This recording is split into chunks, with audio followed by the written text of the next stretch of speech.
Brock Halloway's fist exploded into Shane Mercer's face. Blood erupted. Teeth cracked. Shane's head slammed the airplane window.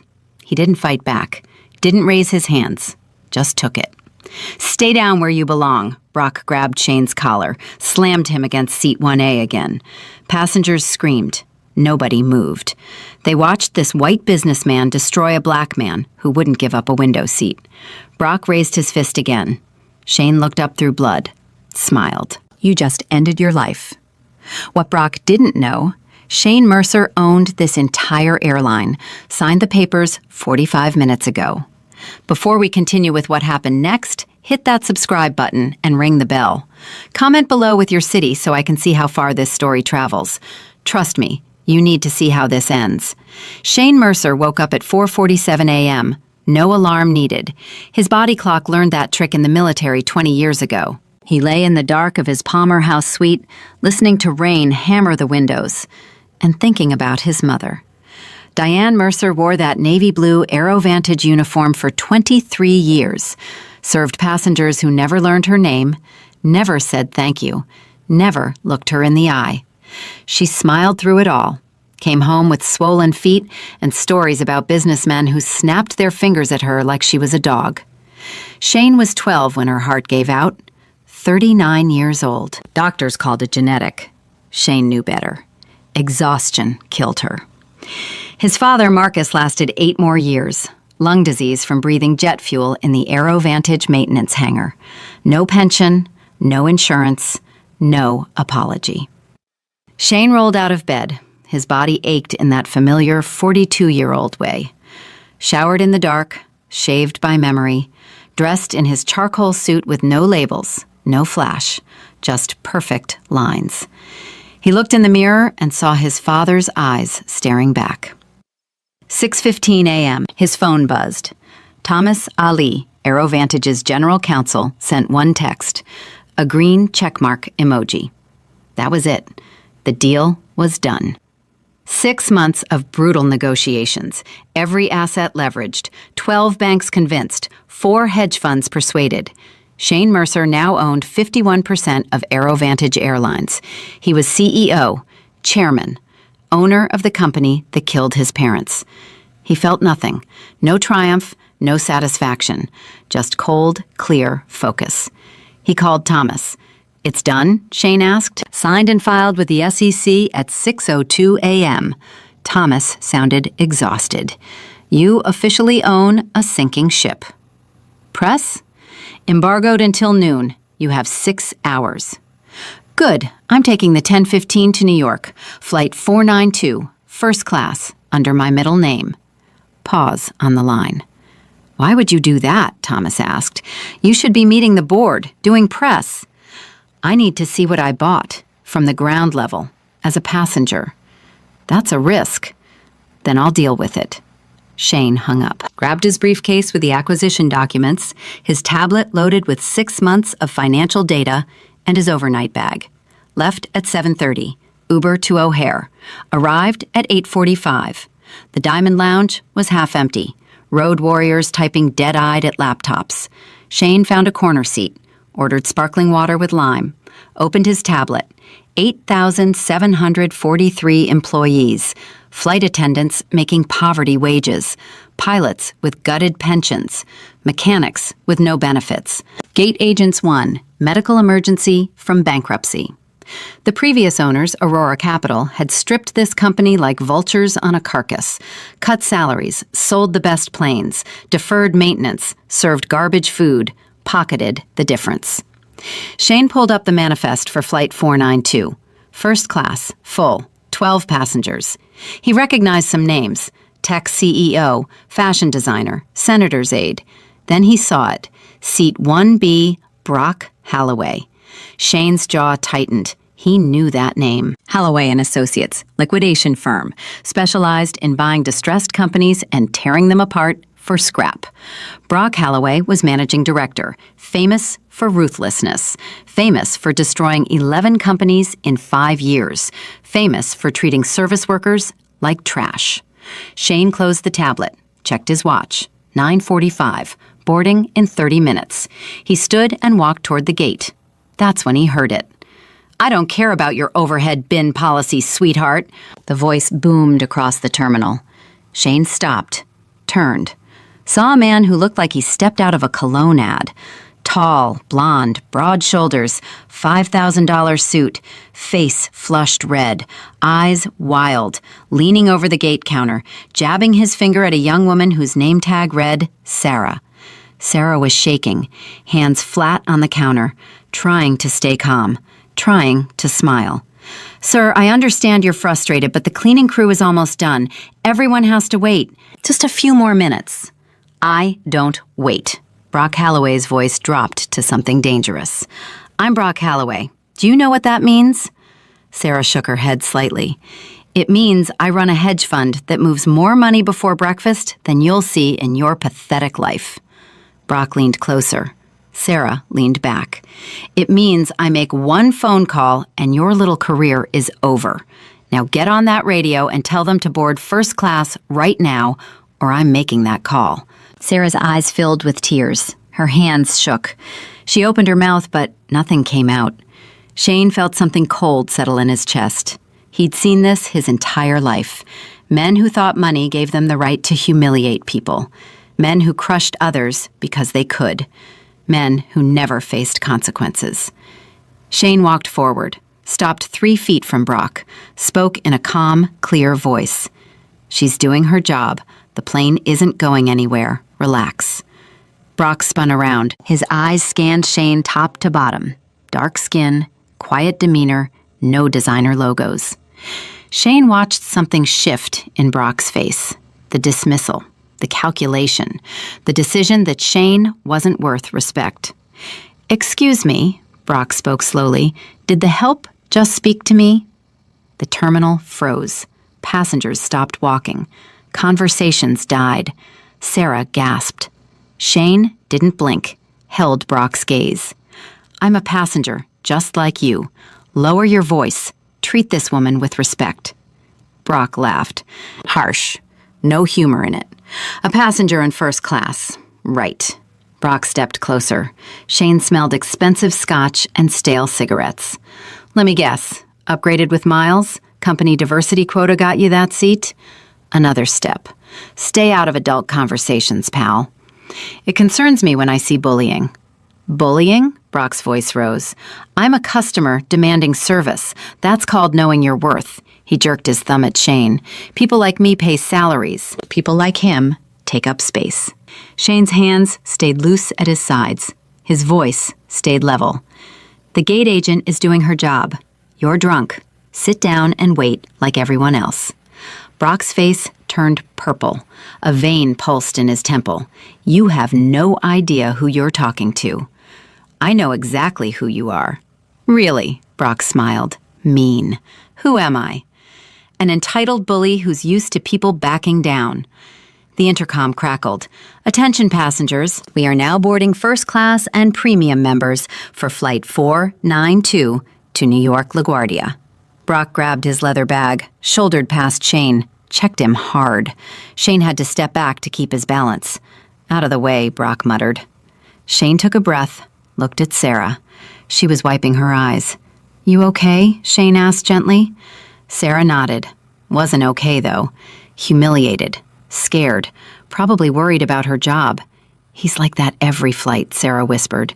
"The crew dreads him. But he's Platinum Legacy, so we can't refuse service. We just take it." "Not anymore." Sarah looked up at him, confused. Shane handed her his boarding pass, walked down the jet bridge. The first-class cabin smelled like cheap cleaner and old coffee. Shane found seat 1A, left side, window, good view of the wing. He stowed his briefcase overhead and sat. The leather was cracked, tray table loose. Reading light flickered. Mental notes. All this would change. He buckled his seatbelt. Shadow fell over him. "You're in my seat." Shane looked up. Brock Halloway stood there blocking the light, face already twisted into something ugly. Shane glanced at the seat number, 1A, checked his boarding pass, 1A. "This is seat 1A, Shane said calmly. "My ticket says 1A. "I always sit in 1A. Brock's voice was flat, final, like explaining gravity. Platinum Legacy member. I get what I want. System screwed up. Move to 1B. Shane looked at 1B, 3 feet away across the aisle. Same configuration, same legroom, same everything, except the window view. The seats are identical. Just sit in 1B. I want the window. I have the window seat. Brock leaned down, face inches from Shane's. Burst capillaries in his nose, sweat on his forehead, rage building behind his eyes. I don't want to sit next to you, Brock hissed. Clear enough? I don't like the view. Shane's pulse quickened. Voice stayed level. Is there a problem with me specifically? Yeah, you don't belong here. Shane unbuckled, stood slowly, deliberately. Not as tall as Brock, but solid, balanced, ready. Brock was drunk and sloppy, swaying, pupils dilated. Sit in your assigned seat, 1B, Shane said quietly. I'm not moving. Brock's face went purple. He jabbed the call button, mashed it repeatedly. Stewardess, we have a situation. Sarah appeared. Her face went pale seeing both of them. She walked down the aisle like approaching a bomb. Is there a problem, gentlemen? Voice, barely a whisper. Yes. Brock pointed at Shane like pointing at a cockroach. This man is in my seat. Move him to economy. Or off the plane. Don't care which. Sarah looked at Shane. May I see your boarding pass? Shane handed it over. She scanned it. Eyes widened. Sir, you are in seat 1A, your assigned seat. She turned to Brock. Mr. Holloway, your ticket shows 1B. Brock snatched his pass from his pocket, stared at it. Realization hit. He was wrong. Computer was right. But for Brock Holloway, being wrong wasn't an option. Being wrong was an insult. I don't care what the computer says. Brock's growl carried to economy now. I booked 1A. Your incompetent airline switched it. Fix it. Sir, I can't change seats once boarding begins. Then unboard him. Loud enough that heads turned in coach. He probably doesn't belong in this cabin. Check his credit card. Check his ID. Bet this ticket was stolen. Bet he's scamming the system. A woman in row 2 gasped. Her husband pulled out his phone, started recording. An older man in row 3 wearing a Navy veteran cap stood up. Son, you need to sit down, the veteran said. Firm, calm. You're making a fool of yourself. Shut your mouth, old man, Brock whipped around. This doesn't concern you. It concerns everyone when you act like trash, the veteran said. Brock took a step toward him. The veteran didn't flinch. You want to go? Brock asked. Want to throw down with me, Gramps? Shane moved between them. Fast. Smooth. That's enough, Shane said quietly. Brock spun back to him. Enough! He laughed in Shane's face. I haven't even started. Do you know who I am? Any idea who you're talking to? A drunk bully making a scene. I'm making a scene? Brock turned to the other passengers, arms spread like an actor. Can you believe this? I pay $3,000 for first class, and I have to deal with affirmative action seating? More gasps. More phones came out. Everyone recording now. A young woman in 1C spoke up. Sir, you're being racist. Stop. Racist? Brock laughed. I'm stating facts. Look at him. He gestured at Shane. Look at this suit. Probably rented. Look at this smug face. Thinks he belongs up here with real business people. Shane's jaw tightened, but his voice stayed calm. Sir, you need to sit down. You're intoxicated. You're disturbing everyone. Last chance. Sit in 1B or get off the plane. Or what? Brock leaned in close. What are you going to do about it? Nothing, but the captain will. The captain works for me. I'm about to buy this airline and tear it apart for scrap. So the captain, this stewardess, and you all work for me. You just don't know it yet. Shane felt something click in his mind. Brock didn't know, had no idea. The deal closed at 6:02 a.m. Brock thought he was flying to New York to pitch the liquidation, thought he was the shark in the water. He had no idea he was already dead. Last time, Shane said, sit down. Make me. Silence. The whole cabin held its breath. No. That one word hung in the air for exactly 2 seconds. Then Brock shoved him, both hands, hard. Shane stumbled backward, hit the armrest of 1A. Pain flared in his lower back. He caught his balance, straightened, looked at Brock with absolute clarity.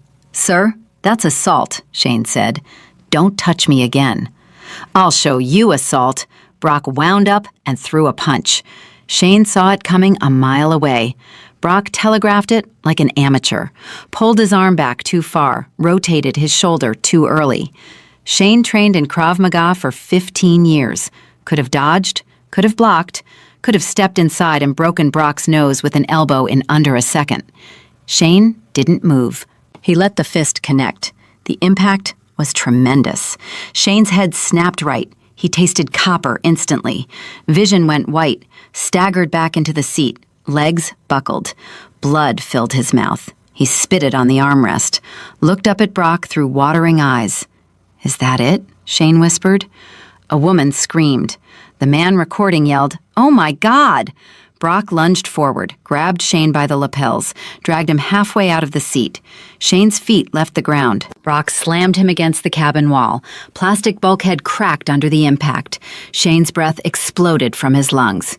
"Stay down!" Brock screamed. Spit hit Shane's face.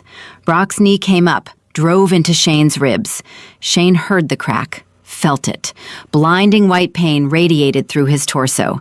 He curled inward instinctively, protected his head with his arms. In that moment, Shane's mind was ice cold and crystal clear. He was thinking about the cameras, about the phones recording, about the witnesses, about the narrative.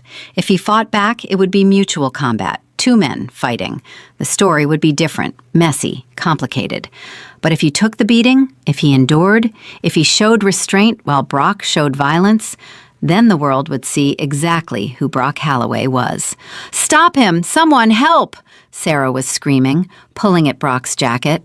Brock swatted her away with his free hand. Sarah flew backward, crashed into the galley cart. Her head hit the metal corner. Sodas and ice exploded across the floor. She crumpled. Didn't get up. The young woman in 1C screamed, "He just hit her! He hit the flight attendant!" Captain Anderson burst from the cockpit, silver hair, lined face, shocked and pale. "Back off! Back off now!" Brock ignored him, landed another punch to Shane's left eye. Shane felt his orbital bone crack. Blood poured from his eyebrow.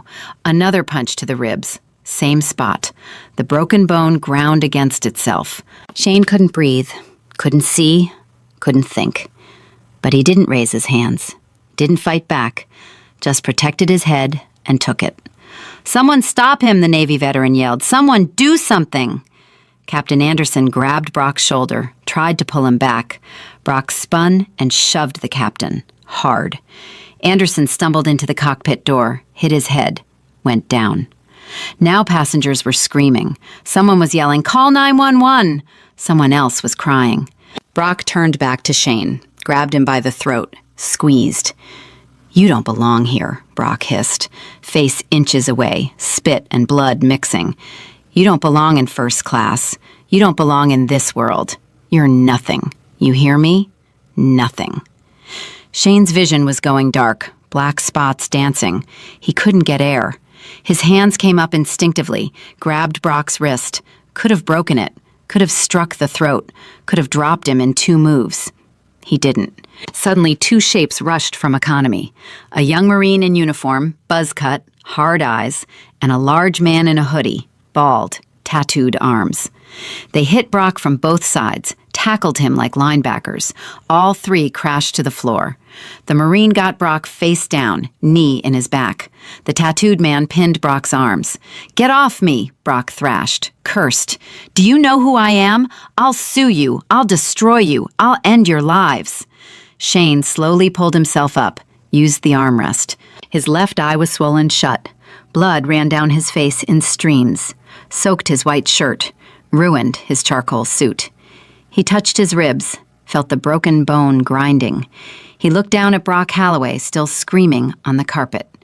Everyone was staring at Shane, waiting, wondering what he'd do. Shane reached into his jacket pocket. Every passenger flinched, thought he was going for a weapon. He pulled out his phone, dialed a number, put it on speaker. The cabin was quiet enough that everyone heard the ringtone. "Hello, Mr. Mercer." Professional voice. Calm. Chief of Operations for O'Hare International. "This is Shane." His voice was thick with blood, but commanding. "Initiate Protocol 0 immediately." Pause on the line. "Protocol 0, sir?" The chief's voice changed, became serious, concerned. "That shuts down the entire terminal, grounds every AeroVantage aircraft in the sky. Are you certain?" Shane looked directly at Brock, watched realization start to dawn in those wild eyes. "I said shut it down," Shane said coldly. "Ground the fleet. Cancel this flight. Get airport security and FBI to Gate 42. I have a passenger who just assaulted the owner of the airline." He hung up. The silence was absolute. No one breathed. No one moved. You could hear the rain hitting the fuselage outside. Shane leaned down, face close to Brock's ear, spoke soft enough that only Brock and the Marine could hear. "You wanted to know who I am?" Shane whispered. "I'm Shane Mercer, Mercer Global Holdings. I signed the papers at 6:02 this morning. I own this airline. I own this plane. I own the seat you're lying on. And you just assaulted the chairman of the board on his first day of work." Brock's eyes went wide, his mouth opened, closed, opened again. No sound came out. "I'm about to ruin your life," Shane said. He straightened up, winced at the pain, looked at the other passengers. "I apologize for what you just witnessed," Shane said, voice raspy, but clear. "This man will be removed and prosecuted. You'll all receive full refunds and compensation. Someone please check on the flight attendant." The young woman from 1C was already kneeling beside Sarah.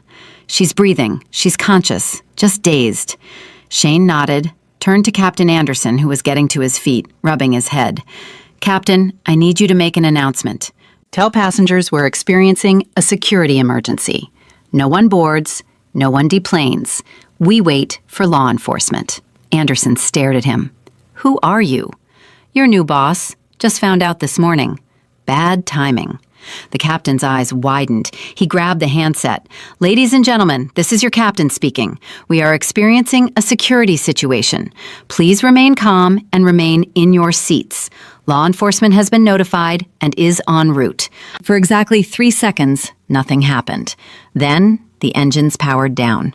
The low hum that vibrated through the floorboards vanished, replaced by stark silence. The cabin lights flickered, then surged to full brightness. Harsh white light bathed everything in unforgiving detail. Every drop of blood, every tear, every shocked face. Outside the window, the tarmac exploded with activity.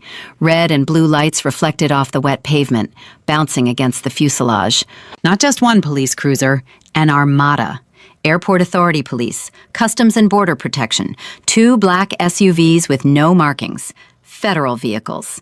They screeched to a halt around the nose of the plane. More lights, more sirens, more vehicles pouring in from every direction. Brock was still pinned to the floor. His head was turned sideways. He could see out the window, see the lights, see the police, see the FBI. His face went from purple to white. All the color drained out. "No," Brock whispered. "No, no, no, no, no." "Yes," Shane said. The cabin door thumped from outside. Sarah, still dazed, stumbled over, disarmed the slide, cracked the lever. The door swung open. Cold Chicago air rushed in. Smelled like jet fuel and rain and justice. 4 officers in tactical gear stormed the cabin. "Police, nobody move!" The lead officer's hand rested on his holster, eyes scanning, assessing. He saw Shane covered in blood, saw Brock pinned to the floor, saw the chaos. "He's down here," the Marine shouted, still kneeling on Brock's back. "We have the assailant secured." The officers swarmed, hauled Brock to his feet. He looked wild-eyed, suit jacket torn, hair disheveled, face wet with sweat and spit. They slapped handcuffs on him, tight, made him wince. Brock spotted the lead officer, tried to switch tactics, played the victim card. "Officer, thank God," Brock's voice cracked. "These men attacked me. That man there," he nodded at Shane, "he provoked me. He assaulted me first. I was defending myself. I want to press charges." The lead officer didn't even look at Brock. He looked past him, scanned the cabin until his eyes landed on Shane Mercer. Shane, sitting on the edge of 1B's armrest, holding a cocktail napkin to his bleeding lip, left eye swollen to a purple slit, blood everywhere. But his posture was regal. The officer stiffened, walked straight past Brock, ignored his shouting, stopped in front of Shane. "Mr. Mercer?" The officer's tone was respectful, almost fearful. "I'm Sergeant Miller. The chief sent us. Do you require a stretcher?" "I can walk," Shane said, voice raspy. He winced standing up, clutched his side where the rib was cracked. "But I want this man read his rights, loudly, so everyone can hear." "You know this guy?" Brock screamed as officers dragged him toward the door. "This is corruption. This is a setup. I'll sue the department. I'll sue the city. Do you know who my father is? Do you know who I am?" Shane limped into the aisle, blocked Brock's path to the exit. The officers paused. Let the confrontation happen. Shane looked Brock dead in the eye, his one good eye. "You keep asking that question, Brock." Shane's voice was cold as ice. "Do you know who I am? Let me make it crystal clear." Shane reached into his jacket again. Officers tensed slightly. He pulled out a blood-smeared ID badge. Not a standard airline badge, a black card with a gold chip, the words embossed in silver, Aero Vantage Holdings, Chairman and CEO. He held it inches from Brock's face. "I'm your landlord," Shane whispered. "I'm your pilot. I'm the guy who owns the seat you're sitting in, the fuel in the wings, the lawyer you're about to call. You assaulted the chairman of the board on his first day of work, on his first flight. You beat me bloody in front of 200 witnesses, in front of a dozen cameras. You assaulted a flight attendant. You assaulted a captain, all because you wanted a window seat." Brock stared at the badge. His mouth opened and closed like a fish drowning in air. That's not possible," Brock whispered. "The deal, Aurora Capital, it was supposed to close at noon in New York. I was flying there to liquidate. I was going to make $10 million. I was going to—" "I closed it early," Shane said. 6:02 this morning. You're fired, Brock. You're done. Get him off my plane." As they dragged Brock out, he started screaming again. Obscenities, threats, legal jargon. His voice echoed down the jet bridge and faded. Shane turned to the rest of the cabin. Passengers were silent, phones raised, capturing every second.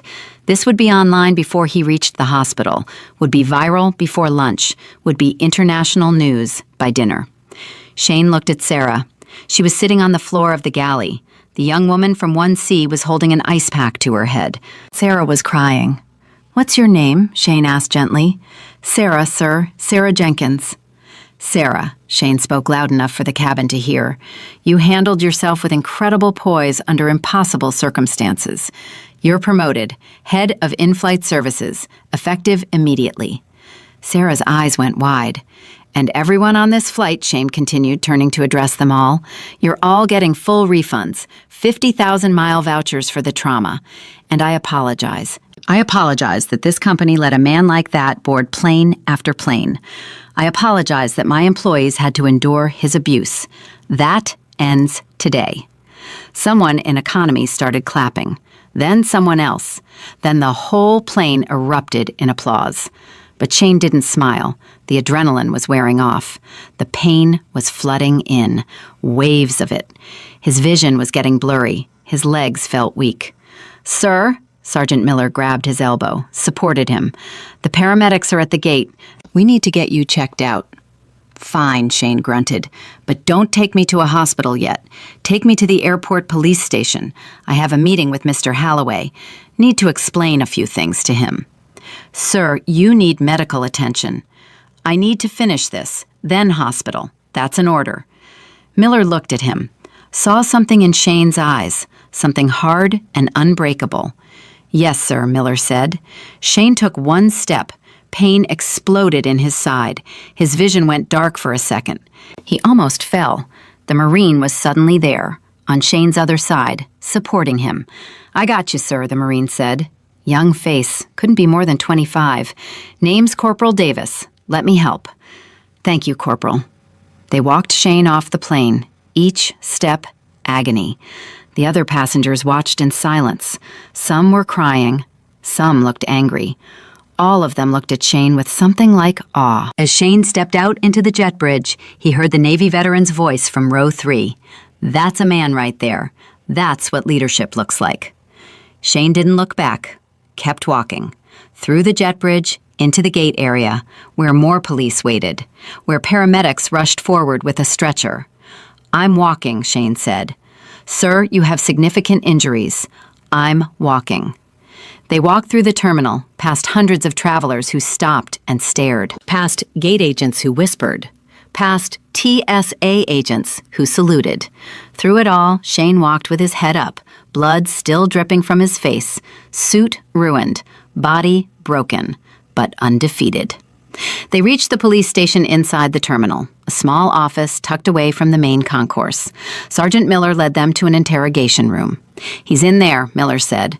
But sir, you really should open the door. Miller opened the door, and Shane Mercer walked in to face the man who thought he owned the world. The interrogation room smelled like stale coffee and desperation. Brock Holloway sat handcuffed to a metal table, his $5,000 suit torn and stained. He was screaming at Officer Reynolds about his rights, about his lawyers, about his connections. His voice echoed off cinder block walls that had heard 1,000 men scream the same things. Reynolds didn't look up from his paperwork. He'd heard it all before. I demand my phone call. I'm calling my partners at Goldman. I'm calling the governor. You can't hold me here. This is a civil dispute at most. Aggravated battery, assault on a flight crew, interfering with aircraft operations. Those are federal charges, Mr. Holloway. Reynolds finally looked up. His eyes were tired. Sit down. I'm not sitting. That man isn't the owner. He's a con artist with a fake badge. AeroVantage is owned by Aurora Capital. I know because I'm the liquidator. I'm Brock Holloway, managing director of Holloway & Associates. We strip companies for parts. That's what I do. That's who I am. The door buzzed, clicked open. Brock straightened, expected his high-priced lawyer, Arthur Sterling, the man who made DU disappear, made assault charges vanish, made problems go away. Shane Mercer walked in instead. The EMTs had cleaned him up some, butterfly bandage over his split eyebrow, brace wrapped around his torso beneath a fresh white shirt someone had brought. He moved stiffly, carefully, carried a heavy file box. Behind him walked a gray-haired man in an expensive suit, Thomas Ali, General Counsel. Shane set the box on the table, sat down across from Brock, said nothing, just stared with his one good eye. The other was swollen shut, purple and black. Brock's handiwork. You. Brock's voice wavered despite himself. You kept up this charade long enough to get me in here. That's impressive. How much did you pay these cops? How much did the badge cost? A few thousand? 10,000? I'll triple it, right now. Let me walk and I'll wire you 50 grand before I reach the curb. Shane opened the file box, pulled out a document bound in blue leather, thick, official looking, slid it across the metal table. Do you recognize this, Brock?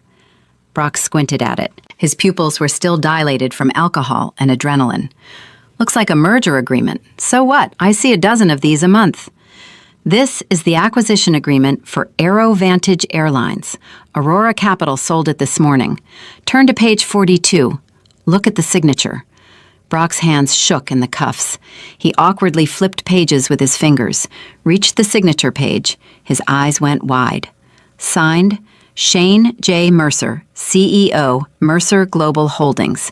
Date, January 28th, 2026, 6:02 a.m. Brock stared, looked up at Shane, back at the paper. His mouth opened and closed. Mercer Global? That's a tech fund. You don't buy airlines. This is fake. Has to be. We diversify. Shane's voice was cold, calm. Call your lawyer. Have him verify with the SEC. The filing went public at 6:15 this morning. It's real, Brock. I own AeroVantage.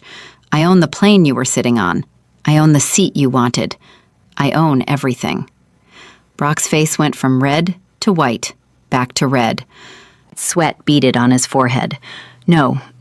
The deal was supposed to close at noon, in New York. I was flying there to pitch the liquidation. Aurora was going to sell to me. I had the inside track. $10 million commission. I was going to gut the company, sell the planes, fire 8,000 people, raid the pension fund. Shane pulled another document from the box. This one had Holloway and Associates letterhead. This is your firm's loan agreement with Citibank. $200 million leverage to buy AeroVantage's debt. You were going to convince the new owners that the airline was worth more dead than alive. That was your pitch. Brock swallowed hard. That was exactly his plan. Every word. So what? Brock tried to sound confident. Failed. It's solid business. You need me. I know where the bodies are buried. I know which vendors are skimming. I know which routes are bleeding money. I can help you liquidate and double your money in 6 months. Shane laughed, dry, humorless. You still don't understand. I didn't buy this airline to liquidate it, Brock. Shane leaned forward, ignored the pain in his ribs. My mother was a stewardess for AeroVantage in the 80s, 23 years. Her name was Diane. You never met her, never would have noticed her. She was part of the furniture to men like you. She died at 39, heart attack, from exhaustion, from being treated like garbage by passengers who thought she was beneath them. Brock shifted in his seat, looked away. My father was a mechanic, Marcus Mercer, worked in the hangar for 26 years, died of lung disease from breathing jet fuel. No pension, no insurance. The company he gave his life to threw him away like trash. Shane's voice dropped even lower. I bought this airline to save it, to restore it, to prove that a company can value its people and still make money. And to do that, I need to clear out the rot, the corruption, the men who see human beings as line items to be deleted. Shane motioned to Thomas. The lawyer stepped forward, placed a tablet on the table, started playing a video. Security footage from the gate. Brock screaming at Sarah. Then footage from inside the plane, multiple angles, passengers' phone videos. Brock shoving Shane, punching him. Brock's knee driving into Shane's ribs. The sound of bone cracking. Sarah being thrown into the galley cart. Captain Anderson hit the floor. Brock watched himself on screen. Watched himself become a monster. We pulled everything, Thomas said. His voice was precise, legal. Gate cameras, cabin cameras, 12 passenger phones, all backed up to cloud servers, all time-stamped, all admissible. Shane pulled out another file. But we also pulled your firm's communication logs. See, Mercer Global Holdings owns a significant stake in Cloud Tech, the company that hosts your servers. Funny how that works. Brock's eyes went wide. That's privileged information. Attorney-client. You can't use that. I can when it shows criminal activity, when it shows you've been shorting AeroVantage stock through a shell company in the Cayman Islands, when it shows you bribing catering vendors to serve substandard food so you could point to passenger complaints, when it shows you paid off 3 board members to vote for bankruptcy. Shane spread the documents across the table like a dealer spreading cards. Grand Cayman Holdings, LLC, registered to your girlfriend's sister, shorted 50,000 shares of AeroVantage 2 weeks before you leaked bankruptcy rumors to the Wall Street Journal, made $2.3 million on the drop. That's securities fraud, Brock. That's a felony. You can't prove, I already did. Sent everything to the SEC at 9:47 this morning. While you were beating me bloody, federal prosecutors were opening an investigation. While you were screaming about your rights, agents were getting warrants. Right now, as we speak, they're raiding your office. Brock went pale, ghost white. You're lying. Thomas checked his watch. Actually, they started 20 minutes ago. I got the text at 11:15. Shane stood up, winced. Every movement hurt, but he stood tall. You asked me if I knew who you were. I do. You're Brock Holloway, son of Richard Holloway, grandson of Thomas Holloway III. Old money, East Coast elite, Andover, Yale, Harvard business. You've never been told no in your entire life. You've never faced consequences. You thought you could beat a man bloody on an airplane because you wanted a window seat, because you didn't like sitting next to someone who didn't look like you. Shane leaned down, put both hands on the table, looked Brock dead in the eye. You were wrong. This is entrapment. This is a setup. You let me hit you. You didn't fight back. You wanted this. I took the beating because I knew exactly what would happen if I fought back. It would have been mutual combat, two men fighting. The narrative would be muddy. But this, Shane gestured at the tablet, still playing the footage, this is clear. This is you assaulting a man who never raised his hands. This is you attacking flight crew. This is you showing your true character. Shane walked to the door, turned back. The video is already online, by the way, posted by 6 different passengers. Last I checked, it had 4 million views. Trending #1 on Twitter. #FirstClassBully. CNN is setting up in the airport lobby right now. You're not going to New York, Brock. You're going to federal prison. Wait, Brock's voice cracked. Wait, we can make a deal. I have information. I have dirt on everyone. Senators, CEOs, hedge fund managers. I can give you names. I don't make deals with men who beat people for window seats. Shane walked out. Thomas followed. The door closed with a heavy clang.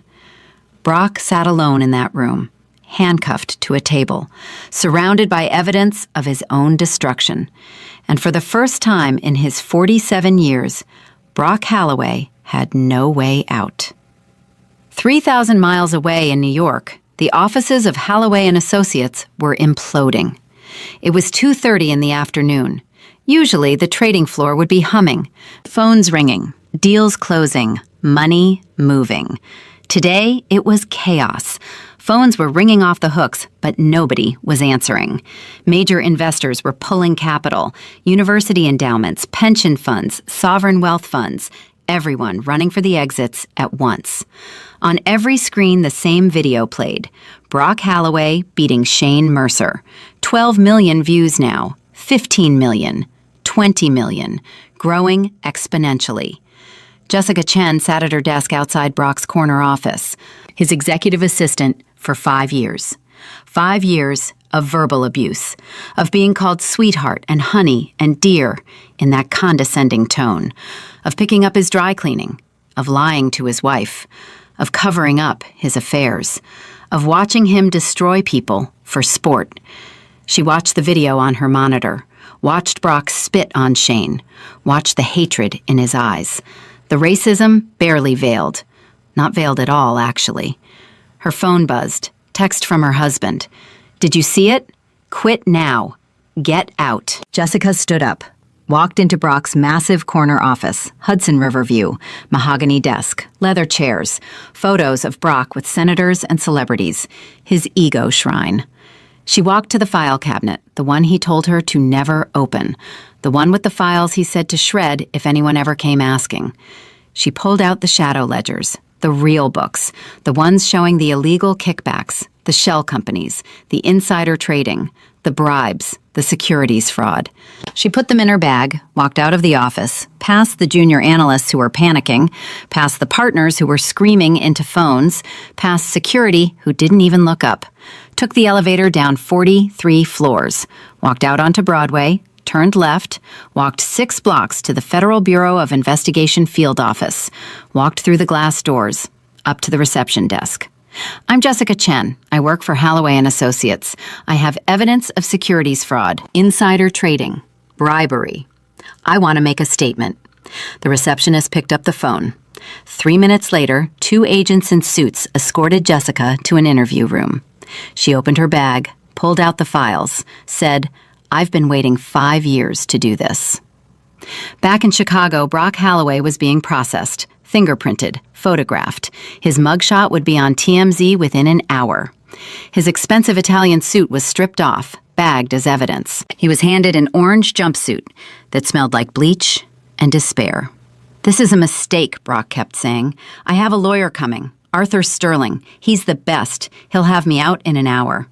The processing officer didn't respond, had heard this 1,000 times. Brock was led down a long corridor, fluorescent lights, concrete floors, steel doors.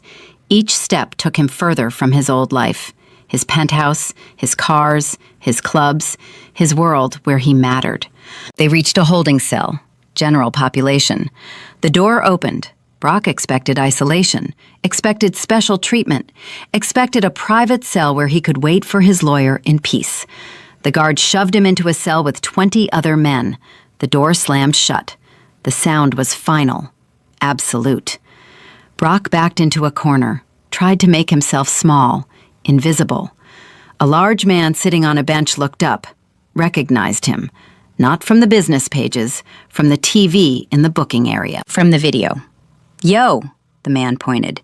"You're the guy from the plane, the one who hit the brother." The cell went quiet. Every eye turned to Brock. It was a misunderstanding," Brock stammered. "I have a lawyer. I'm getting out soon." "You hit a man who wasn't fighting back," another inmate said. Stood up, tall, scarred face. "That ain't a misunderstanding. That's a bitch move." "You called him affirmative action," a third man added. "We all saw it. You thought you were better than him."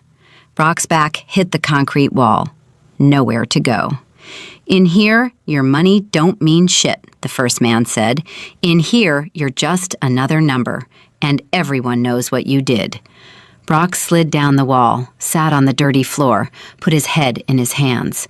Outside, it started to rain. At Resurrection Medical Center near O'Hare, Shane Mercer sat in a hospital bed, IV in his arm, ribs tightly wrapped. His left eye was still swollen shut. His jaw ached. Every breath hurt. But his mind was sharp, racing. Thomas Ali sat in the uncomfortable vinyl chair, laptop balanced on his knees, typing furiously. "The district attorney for Cook County just called," Thomas said. "Karen Martinez. She wants to make an example of Holloway, upgrading the charges, aggravated battery in a public place, interfering with a flight crew, and this is the big one, hate crime enhancement." Shane stared at the ceiling tiles, counted the dots, let the information wash over him. Did they deny bail? For now, he's spending tonight in Cook County Jail, Division 11. His lawyer, Arthur Sterling, is screaming about due process, but no judge wants to touch this, not with the video everywhere. Shane reached for the remote, turned on the TV mounted on the wall. CNN was playing the video on loop. The chyron read, "Airline CEO assaulted in first class. Holloway and Associates stock crashes." Jim Cramer was on CNBC, shouting, waving his arms. "Sell, sell, sell. Brock Holloway is radioactive. If you have money in Holloway and Associates, get it out now. This isn't just PR. This is a leadership vacuum. This is criminal activity. This is over." Shane turned off the TV. How many views? 28 million and climbing. Trending in 47 countries. Every major outlet is covering it. You're the lead story everywhere. My name? Some outlets have it. Most are calling you unidentified victim. But that won't last. Someone will ID you by morning. Shane sat up, winced. The pain in his ribs flared white hot. "Shane, you need to rest. Doctor said mild concussion, cracked ribs, orbital fracture. You should be here for 48 hours minimum. Get me the PR team on conference call, and get me the board member files." "Shane, I'll rest when the cancer is cut out." Shane's voice was firm, final. Brock was just the fist, the brain that directed him, the people who enabled him, who shorted the stock and gutted the company. They're still sitting in my boardroom. I need to fire them before the market opens tomorrow. Thomas closed his laptop, looked at Shane, really looked at him. "You could have died today." "I didn't." "He could have killed you." "He didn't." "Why didn't you fight back? I've seen you train. You could have destroyed him." Shane was quiet for a moment, touched the bandage on his eye. "Because if I fought back, the story would be two men fighting. It would be he said, he said. The narrative would be complicated. People would find ways to blame me, to say I provoked him, to say I was aggressive. But this," Shane gestured at his battered face, "this is clear. This is a powerful white man beating a black man who never raised his hands. This is undeniable. This is the truth without question marks." Thomas nodded slowly, understanding. "You let him destroy himself. I let him show everyone who he really is." Thomas opened his laptop again, started pulling up files. The board meeting is set for 9 a.m. tomorrow, Dallas headquarters, 12 members. Most of them are Aurora Capital plants. They voted to strip the pension fund. They approved the asset sales. They enabled the bankruptcy rumors. I have the evidence. Everything. Email chains, shadow ledgers, offshore accounts, wire transfers, securities violations, breach of fiduciary duty, embezzlement. It's all here. Good. Shane swung his legs over the side of the bed, stood up slowly. Everything hurt. Get me discharged, against medical advice if necessary. We're flying to Dallas tonight. Shane, you can barely walk. Then get me a wheelchair, but I'm going. Those vultures have been feeding on that company for 2 years. Tomorrow morning, I'm clearing them out. Every single one. Thomas made the calls. Within an hour, Shane was checked out, signed the AMA forms, got dressed in a fresh suit. Navy blue this time. Moved like every step might be his last. But he moved. They took a car to a private terminal at O'Hare. Mercer Global kept a Citation X there. Fast, comfortable. Shane could lie down during the flight. As they drove through the rain, Shane's phone buzzed. Unknown number. He answered. This is Shane. Mr. Mercer, this is Catherine Park. I'm on the Aero Vantage board. I voted against the pension cuts, against the asset sales. I tried to stop them. Shane remembered her file. Former pilot, 20 years, forced into early retirement when Aurora took over. I remember. You were the only dissenting vote. I saw what happened today. I saw the video. I'm calling to tell you that I'll support whatever you need to do tomorrow. Those people destroyed a good company. They need to go. Thank you, Catherine. One more thing. Be careful. Richard Sterling, the chairman, he's Brock's cousin. They grew up together. He's going to fight you. He has connections, money, lawyers. So do I. I'm just saying, watch your back. I will. Shane hung up, looked out at the rain streaking the window. Tomorrow he would walk into that boardroom, battered and bruised, and he would tear out the rot by the roots. But tonight he would rest. The plane took off into dark clouds, climbed above the storm, found clear sky. Shane closed his good eye, let the engines hum, lull him. Thought about his mother, his father, all the people who built that airline with their hands and their backs and their hearts. Tomorrow he would honor them. Tomorrow he would make it right. The plane touched down in Dallas at 3:47 a.m. Shane hadn't slept. Every time he closed his eyes, he felt Brock's fist connecting with his jaw, heard the crack of his own rib breaking, tasted blood. Thomas was asleep in the seat across from him, snoring softly. Shane envied him that. Shane stood up slowly. His body screamed in protest. Every muscle was stiff. His ribs felt like broken glass grinding together. He grabbed his briefcase, walked down the air stair into warm Texas air. A black SUV waited on the tarmac. Driver held the door open. Shane climbed in. Thomas stumbled after him, half asleep. "Where to?" the driver asked. "Headquarters," Shane said. 40th floor, and stop by a coffee shop. I need 6 espressos. They drove through empty Dallas streets, past sleeping buildings, past dark windows. The city looked peaceful. Had no idea what was about to happen. Shane's phone buzzed constantly. Texts, emails, calls, all from numbers he didn't recognize. Press, lawyers, business associates. Everyone wanted a piece of him now. He turned the phone off, needed silence, needed to think. They pulled up to AeroVantage headquarters at 5:15 a.m. 60-story glass tower, company logo blazing on top. Shane looked up at it. His company now. His responsibility. His chance to make things right. Or his chance to fail spectacularly. He walked through the revolving door.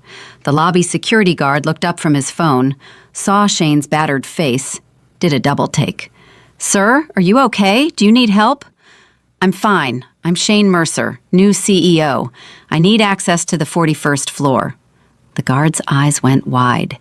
"You're the guy from the video, the one who got—" "Yeah, I'm him. Can I go up?" The guard fumbled with his computer, typed frantically. "Yes, sir, of course, sir. Your credentials were added to the system yesterday. Elevators are to your right.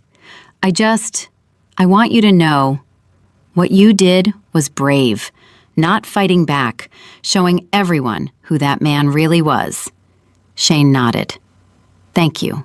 What's your name?" "Marcus, sir." Shane stopped, looked at the guard, really looked at him. African American, maybe 60, same age his father would have been. "My father's name was Marcus. He worked here, in the hangar, long time ago." Marcus straightened up, pride in his eyes. "Then you're home, sir. Welcome back." Shane walked to the elevators, Thomas beside him. They rode up in silence, watched the floor numbers climb. 30, 35, 40. The doors opened. The executive floor was dark, empty. Shane flipped the lights on. Fluorescent bulbs flickered to life, revealed a dated reception area, worn carpet, outdated furniture, framed photos of the old board, white men in suits, smiling, self-satisfied. Those photos would be gone by lunch. Shane walked to the boardroom. Double mahogany doors, brass handles. He pushed them open. The room was massive. Oval table, 12 leather chairs, floor-to-ceiling windows showing the Dallas skyline starting to glow with dawn. Shane walked to the head of the table, set his briefcase down, started pulling out files. Thomas set up his laptop, connected to the projector, loaded the evidence. "They'll be here at 9 a.m., Thomas said. "That gives us 3 hours." "Good. I want everything ready. Every piece of evidence. Every transaction. Every lie. I want them to see exactly what they did." Shane sat in the chairman's chair. Tested it. Too soft. Too comfortable. Made for men who never worked hard. He'd replace it. His phone buzzed. He'd turned it back on. Text from Catherine Park. "I'm here. Came in early. Want to help." Shane texted back. 40th floor. Boardroom. Now. Catherine arrived 10 minutes later. She was in her 50s, short gray hair, sharp eyes. Former pilot's uniform replaced by a business suit. She walked with confidence. Purpose. "Mr. Mercer, I saw the video 20 times. Had to make sure it was real.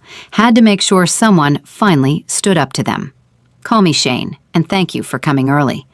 I've been waiting 2 years for this, since Aurora took over and started destroying everything my colleagues built, since they forced me out for asking too many questions."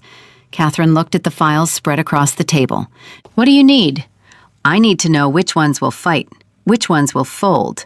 I need to know their weaknesses." Catherine smiled. Cold. "Richard Sterling, chairman, Brock's cousin. He's the ringleader. Embezzled $2 million through a fake consulting firm. I couldn't prove it, but I knew." "I can prove it." Shane pulled out a file. "Blue Sky Strategy, LLC, registered to his wife's maiden name. IP address traces to his vacation home. 12 invoices, $2 million total." Catherine's smile widened. "Beatrice Coldwell, old money. Inherited her seat. Sold 50,000 shares 2 hours before the bankruptcy rumors hit. Insider trading. I have the trade confirmations, time stamped. Gregory Nash, former Goldman partner, took bribes from catering vendors to approve substandard food service. Made the airline look bad on purpose. I have the wire transfers. They went through all 12 names, every corrupt act, every betrayal, every crime. By 7 a.m., Shane had a complete battle plan. "They'll try to intimidate you," Catherine said. "Richard has friends, senators, judges, CEOs. He'll threaten legal action. He'll claim you're overstepping, that you can't just fire the board. I own 51%. I can do whatever I want. He'll fight dirty. So will I." At 8:45 a.m., they started arriving. Black cars pulling up outside. Men and women in expensive suits, designer bags, confident walks. They rode the elevators up, talking on phones, discussing stock prices, laughing about their golf games. They had no idea their world was about to end. Richard Sterling arrived at 8:52, tall, silver hair, custom suit, Rolex, Harvard class ring. He walked into the boardroom like he owned it. Saw Shane sitting in the chairman's seat. Saw Shane's battered face. Stopped walking. "Who the hell are you?" "Shane Mercer, majority shareholder, new CEO, your new boss." Richard's face went red. "This is a joke. Where's the real chairman?" "You're looking at him." The other board members filed in, took their seats, saw Shane. Confusion rippled through them. Beatrice whispered to Gregory. Gregory pulled out his phone, started texting. "This meeting is out of order," Richard said. His voice was loud, commanding, used to being obeyed. "We weren't notified of any ownership change. We weren't. The SEC filing went public yesterday at 6:15 a.m. You were notified. You chose not to read it." Shane stood up, slowly, painfully. "But let me make this clear. Mercer Global Holdings purchased 51% of AeroVantage Airlines. I am the new chairman. This is not a discussion. This is a notification." "This is a coup," Richard said. "This is illegal. I'm calling our lawyers. Feel free. But first, let's talk about Blue Sky Strategy, LLC. Richard froze. His hand stopped moving toward his phone. Shane nodded to Thomas. The projector lit up. Bank statements appeared on the screen. Wire transfers, invoices, all showing Richard's embezzlement. Blue Sky Strategy is a shell company registered to your wife Sarah Sterling's maiden name, Davis. It claims to provide airline industry consulting, but there's no office, no employees, no actual work product, just 12 invoices over 18 months, $2 million in total, paid directly from AeroVantage operating funds into an account that wires money to your personal offshore account in Grand Cayman. The room went silent. Every board member stared at the screen. That's a consulting arrangement," Richard stammered. "Perfectly legal." "Show me the consulting reports. Show me the deliverables. Show me any evidence that Blue Sky Strategy did anything other than funnel company money into your pocket." Richard said nothing. Shane advanced the slides. Beatrice Coldwell, June 15th, 2025, 2:47 p.m. You sold 50,000 shares of AeroVantage stock. June 15th, 4:30 p.m., bankruptcy rumors leaked to the Wall Street Journal. June 16th, stock dropped 38%. You made $1.2 million on that trade. Beatrice's face went white. "I didn't know about the rumors." You voted to approve the rumors in a closed board meeting at 1:15 p.m., 90 minutes before you sold. You knew exactly what was coming. Shane kept going. Gregory Nash and the catering bribes, Patricia Wendt and the fraudulent consulting fees, Michael Ross and the kickbacks from aircraft lessors. One by one, Shane laid out their crimes, projected their sins on the screen for everyone to see. "Where did you get this?" Richard demanded. His voice was shaking now.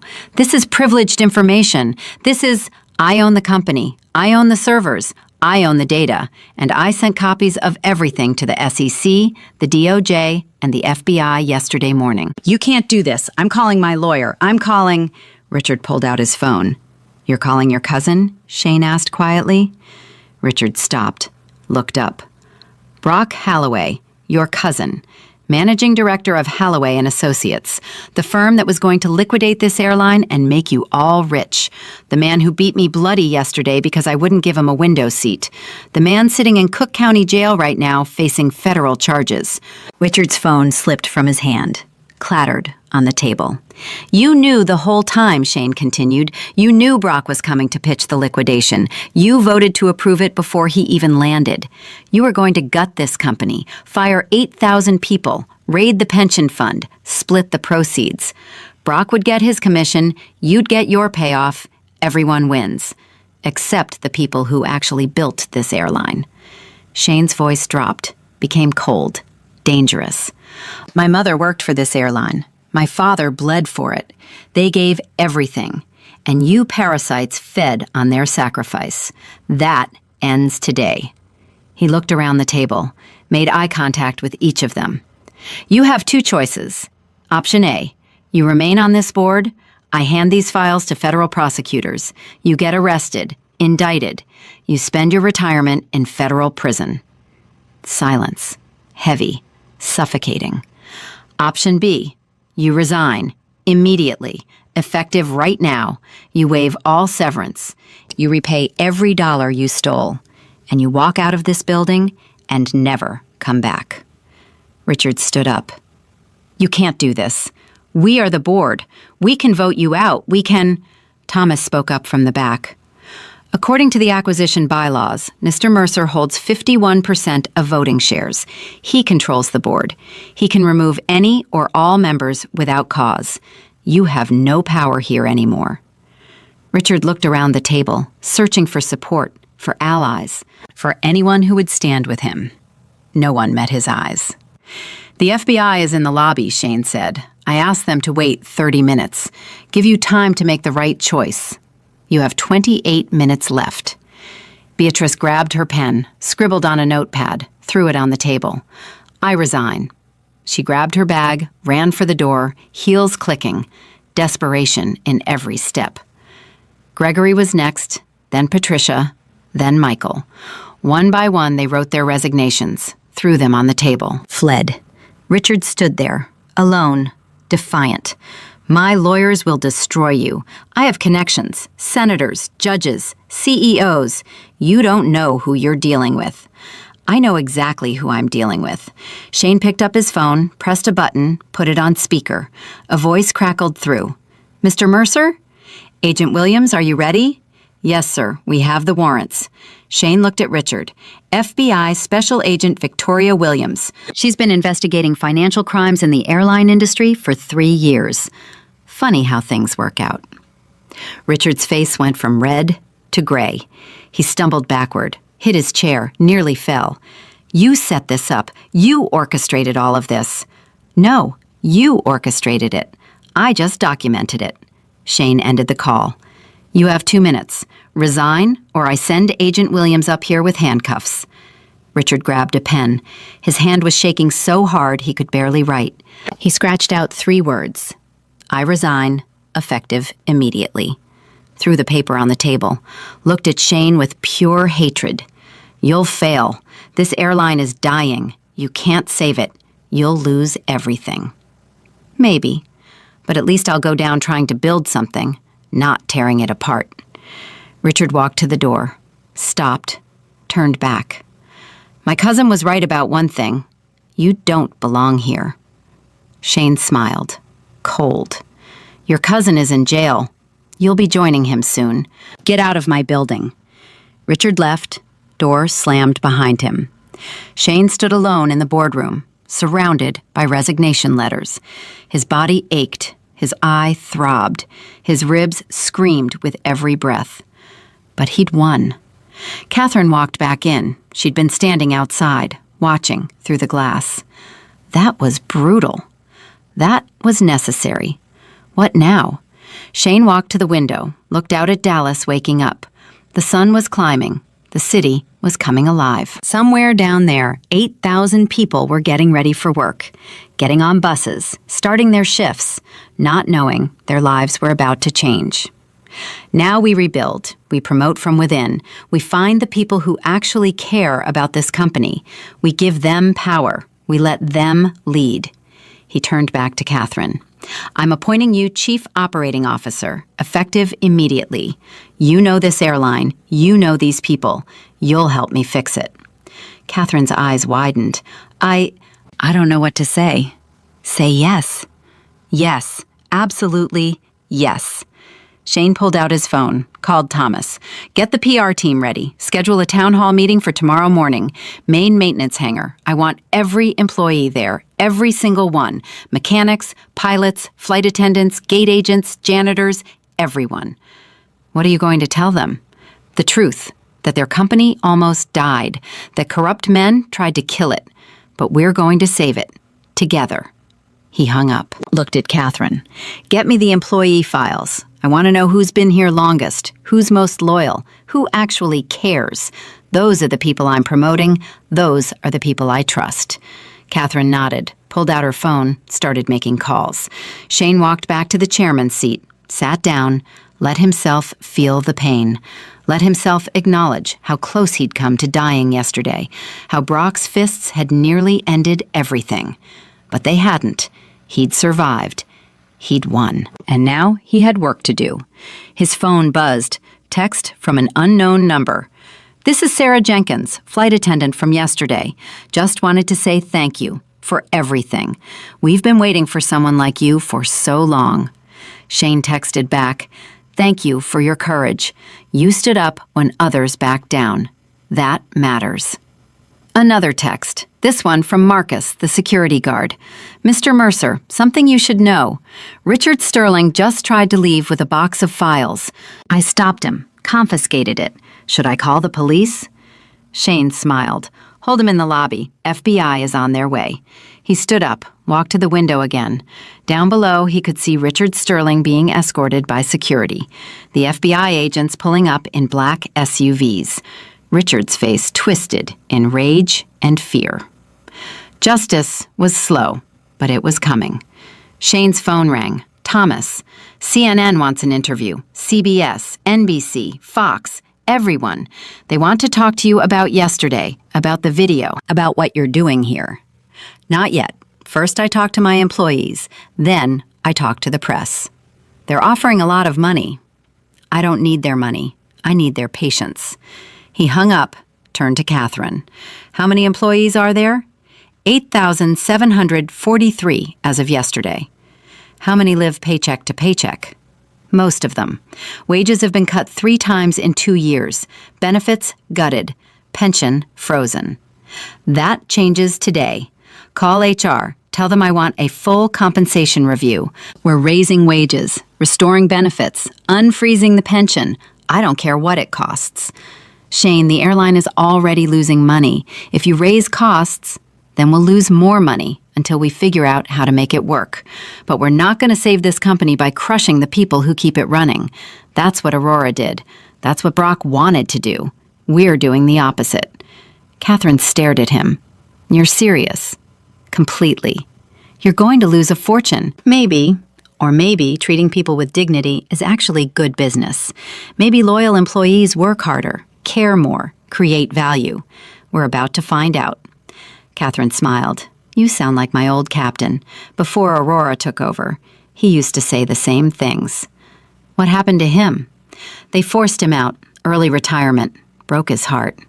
"What's his name?" "James Mitchell. Captain James Mitchell." Shane wrote it down. "I want to meet him. Offer him his job back. If he'll take it." "He's 72. I don't care. If he can still fly, he's hired." The sun was fully up now. Dallas was awake. Traffic hummed below. The city moved forward. Unaware that something fundamental had shifted in this building, that power had changed hands, that justice had been served. Shane looked at his reflection in the window, saw his battered face, his swollen eye, his split lip, saw his father's eyes staring back. "I did it, Dad," he whispered. "I'm making it right." His phone buzzed one more time. News alert. Brock Halloway charged with federal hate crimes, trial set for March. Shane closed his eyes, breathed deep despite the pain in his ribs. It was done. The board was gone, the corruption exposed, the healing could begin. Now came the hard part, actually saving the airline, actually proving that caring about people could be profitable, actually changing an entire industry. But Shane Mercer had never backed down from a challenge. He'd taken Brock Halloway's fists and turned them into a revolution. Tomorrow, he'd show 8,000 people that their sacrifice mattered, that their loyalty would be rewarded, that someone finally cared about them. Today, he'd let himself hurt, let himself feel the pain, let himself acknowledge what he'd endured. Tomorrow, he'd change the world. The next morning arrived too fast. Shane had managed 3 hours of sleep on the couch in his new office. Every position hurt. His body refused to cooperate. But his alarm went off at 5:30 a.m., and he forced himself up. Catherine knocked on his door at 6:15. She held 2 cups of coffee. Dark circles under her eyes told him she hadn't slept either. "The hangar is ready. Maintenance crew set up a stage. PA system is tested. We sent messages to everyone. Mandatory attendance. No one gets fired for missing their shift today." Shane took the coffee, drank it black. Hot. "How many confirmed?" "All of them. 8,743. Some are flying in from other hubs. Houston, Phoenix, Seattle. They want to hear what you have to say." "What if I let them down?" Catherine looked at him, really looked at him, at his battered face, his swollen eye, the bruises turning yellow-green. You took a beating for them. You didn't have to. You could have fought back, could have walked away, but you stood there and took it so the world would see the truth. They know that. They've seen the video. You already earned their trust. Shane set down the coffee, picked up his notes.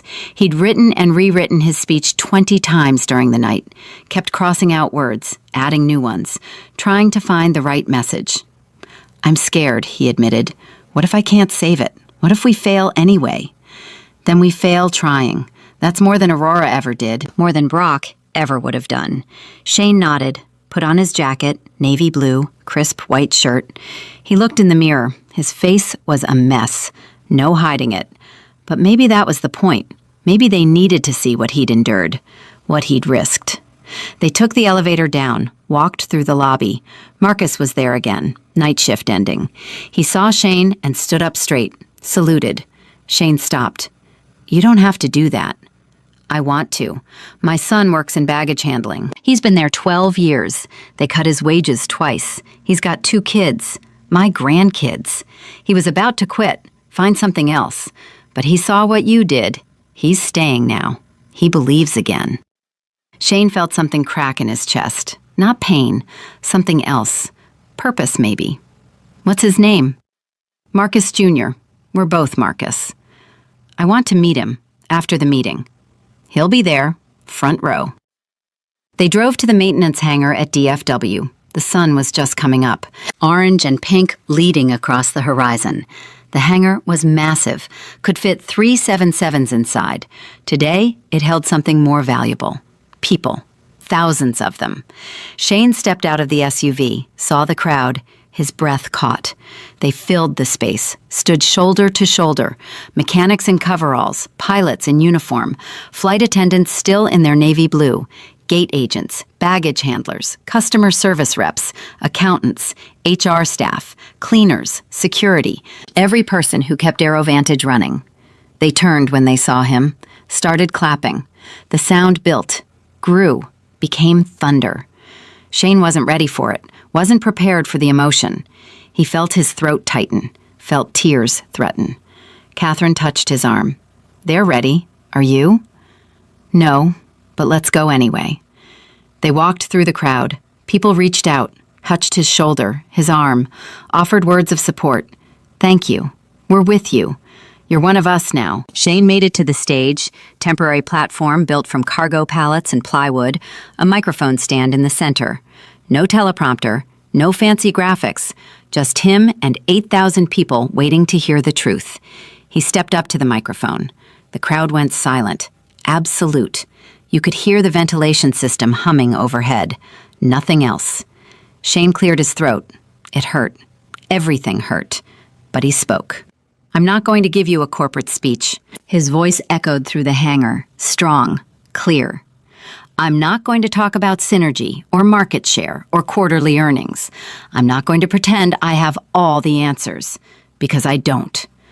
Someone in the crowd laughed nervously. Others joined. Last Tuesday, I sat in seat 1A on flight 492 to New York. I was flying under my middle name. Nobody knew who I was. I just bought this airline 6 hours earlier. Wanted to see what I bought, experience it, like a passenger. Shane touched his eye, the bruising still vivid. A man named Brock Halloway wanted my seat. When I wouldn't move, he beat me, broke my rib, cracked my orbital bone, split my lip, put me in the hospital. The crowd stirred. Angry murmurs rippled through.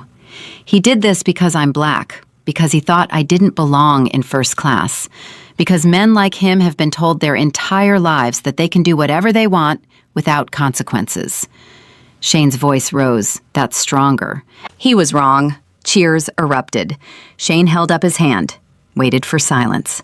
But Brock Halloway was just a symptom. The real disease was here, in this company, on the board of directors. The people who cut your wages while paying themselves millions. The people who gutted your pension while buying vacation homes. The people who planned to destroy this airline and leave 8,000 families without jobs.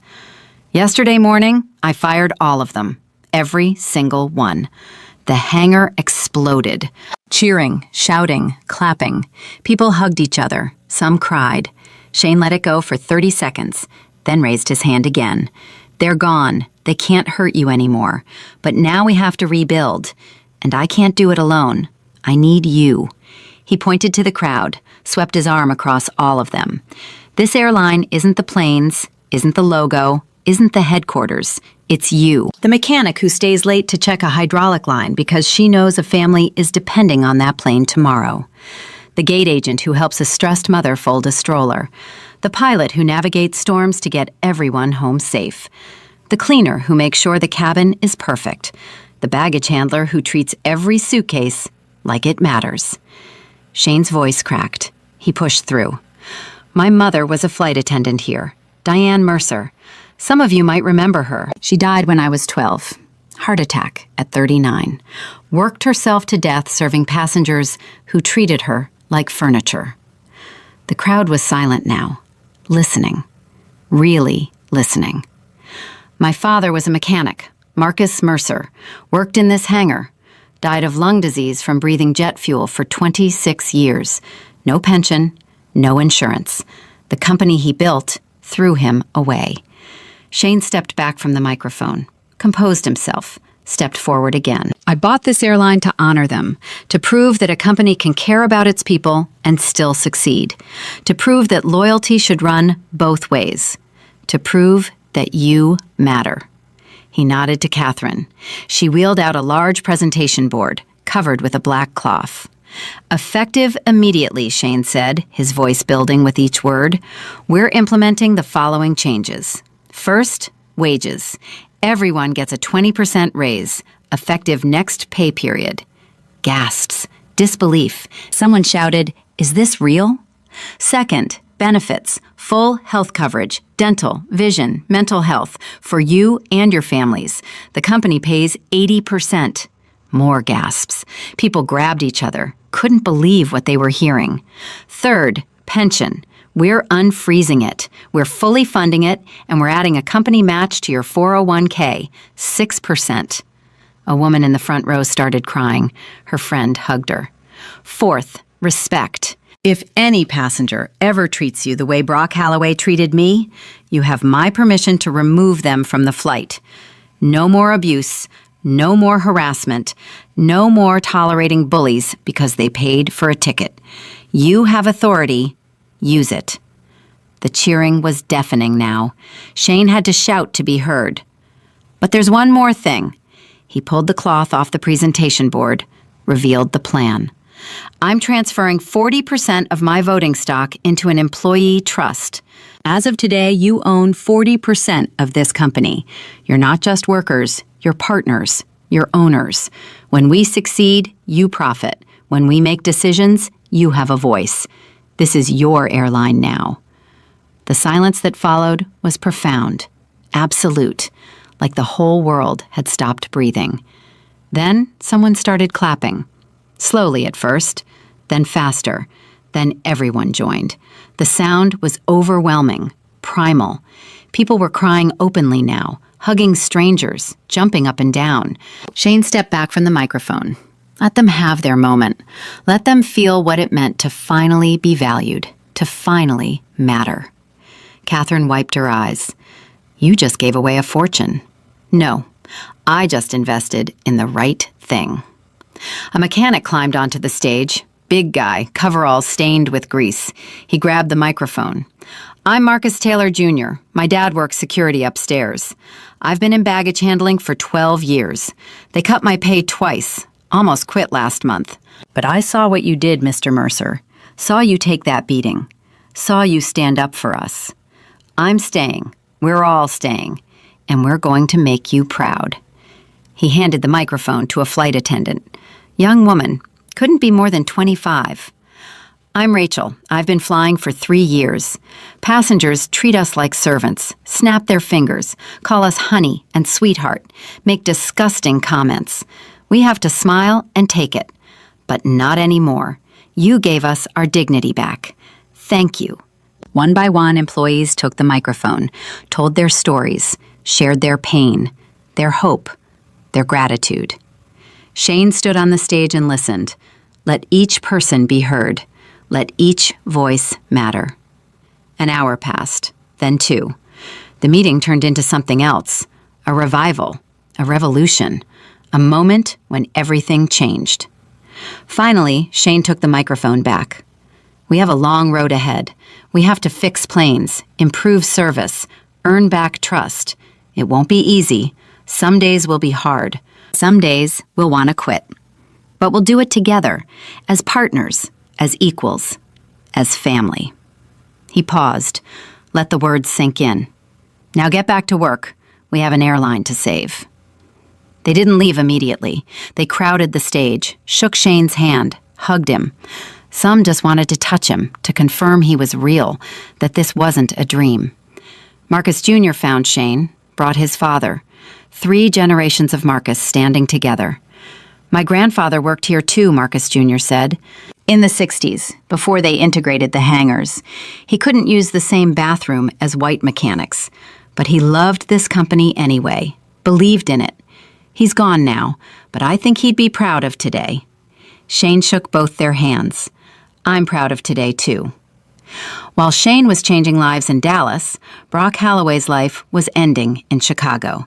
His arraignment was scheduled for 2 p.m., federal courtroom, Judge Anthony Moretti presiding. Brock's lawyer, Arthur Sterling, had worked miracles before, made DUIs vanish, made assault charges disappear, made problems go away. But this was different. This had video. This had witnesses. This had the whole world watching. Arthur met Brock in a holding cell 30 minutes before the hearing. Brock looked broken. Orange jumpsuit hanging off his frame. He'd lost 15 pounds in 4 days. His hair was greasy, face unshaven, eyes hollow. Tell me you have good news, Brock whispered. Arthur set down his briefcase, opened it slowly. I don't. What? The prosecutor is Karen Martinez. She's making her career on this case. She's got you on aggravated battery, assault on a flight crew, interfering with aircraft operations, federal hate crime enhancement, securities fraud, wire fraud, conspiracy.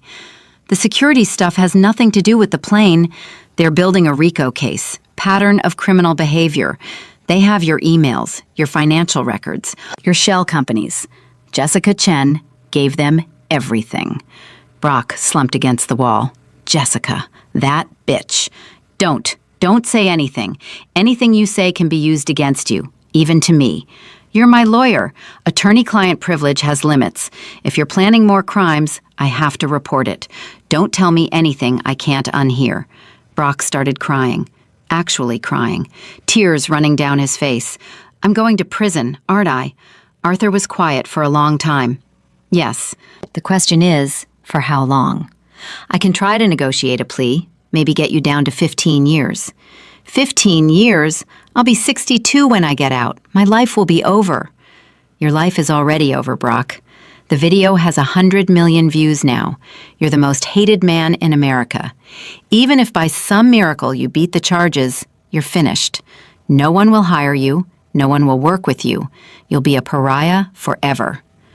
This is Shane Mercer's fault. He set me up. He let me hit him. He wanted this to happen. He took a beating to expose your character. That's not entrapment. That's consequences. The guard knocked on the door. 5 minutes, counselor. Arthur closed his briefcase. When we go in there, say nothing. Plead not guilty. Let me do the talking. Do not react. Do not speak. Do not look at the cameras. Understand? Brock nodded, wiped his face. They walked into the courtroom. Every seat was filled. Press, victims' advocates, AeroVantage employees who'd flown in just to watch. In the front row sat Sarah Jenkins, the flight attendant Brock had shoved. She was holding a sign, Justice for Workers. Brock saw her, started to say something. Arthur grabbed his arm. Don't. Judge Moretti entered. Everyone stood. The judge was 70, gray hair, hard eyes. 30 years on the bench, he'd seen everything. This case wasn't going to impress him. The United States versus Brock Halloway. Are both parties ready? Yes, Your Honor. Karen Martinez stood. Young, Latina, first-generation law school, hungry for justice. Ready, Your Honor. Arthur stood. Mr. Holloway, you're charged with multiple federal offenses. How do you plead? Brock stood. His legs shook. Not guilty, Your Honor. Bail? Karen spoke immediately. The government requests remand, Your Honor. The defendant is a flight risk. He has significant financial resources, access to private aircraft, connections in multiple countries. He's also demonstrated violent tendencies and poses a danger to the community. Your Honor, Arthur countered, my client has no prior criminal record. He's willing to surrender his passport, wear an ankle monitor, whatever the court requires. Judge Moretti looked at Brock. Really looked at him. I've watched the video, Mr. Holloway. I've watched it 10 times.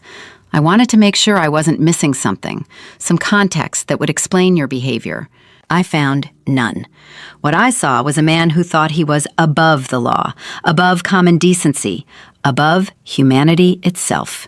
Brock opened his mouth. Arthur grabbed his arm again. Bail is denied. The defendant will remain in custody pending trial. Trial date is set for March 15th, 3 months from now. That gives both sides time to prepare. Mr. Holloway, you have the right to a speedy trial. Do you waive that right? Arthur answered. We waive, Your Honor. Then we're adjourned. The gavel banged. Final. Absolute. Guards grabbed Brock, handcuffed him, started to lead him out. He turned, looked back at the courtroom, at all the people staring at him with disgust, with satisfaction, with justice in their eyes. Sarah Jenkins smiled at him, raised her sign higher. Brock left the courtroom a broken man.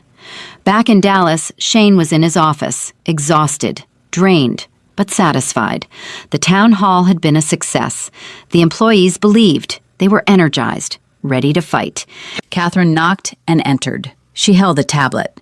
You need to see this. She played a news segment. CNN, breaking news banner. Brock Holloway denied bail. Trial set for March. Federal prosecutors building RICO case. Shane watched in silence, saw Brock being led out in chains, saw his hollow eyes, his broken spirit.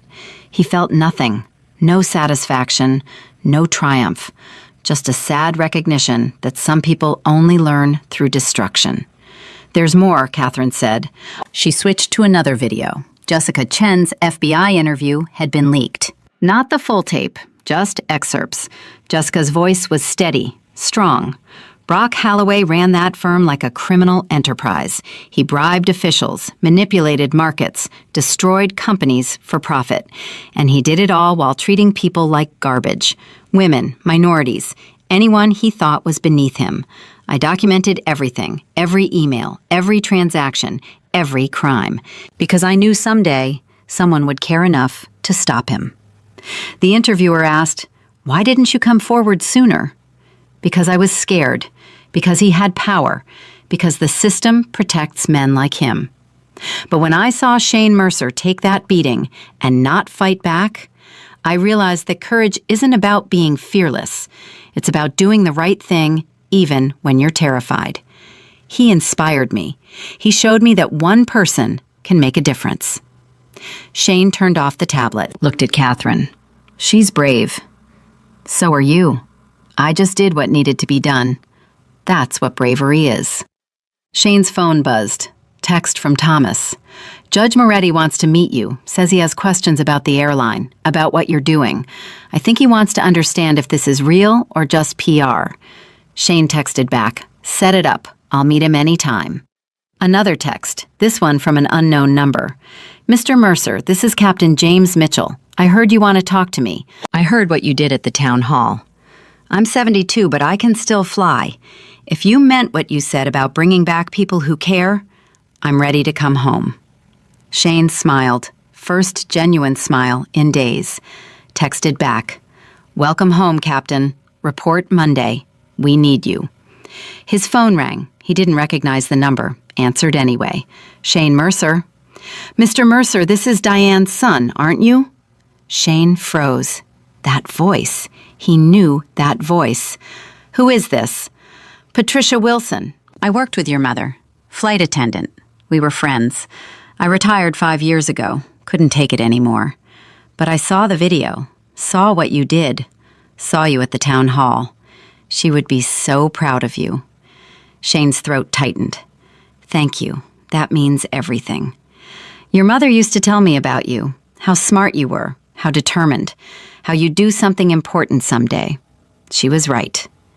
They talked for 20 minutes. Patricia shared stories about Diane, her kindness, her strength, her dreams for her son. Shane listened and let himself remember, let himself feel the loss and the love. When he hung up, he wasn't alone anymore. He was connected to his mother, to his father, to everyone who'd built this airline with their hands and hearts. He stood up, looked out the window at the Dallas skyline. The sun was setting, painting everything gold. Tomorrow he'd face new challenges. Tomorrow there'd be more problems, more obstacles, more people who said it couldn't be done. But today, he'd changed 8,000 lives. Today, he'd proven that doing the right thing mattered. Today, he'd honored his parents' memory. Today was enough. 1 year later, Shane Mercer walked through the Dallas headquarters and barely recognized it. New carpet, fresh paint, photos of employees lining the walls. Not executives, not board members, the people who actually ran the airline. Marcus Sr. and Jr., Rachel, the flight attendant, James Mitchell, back in his captain's uniform, Sarah Jenkins in her head of in-flight services office.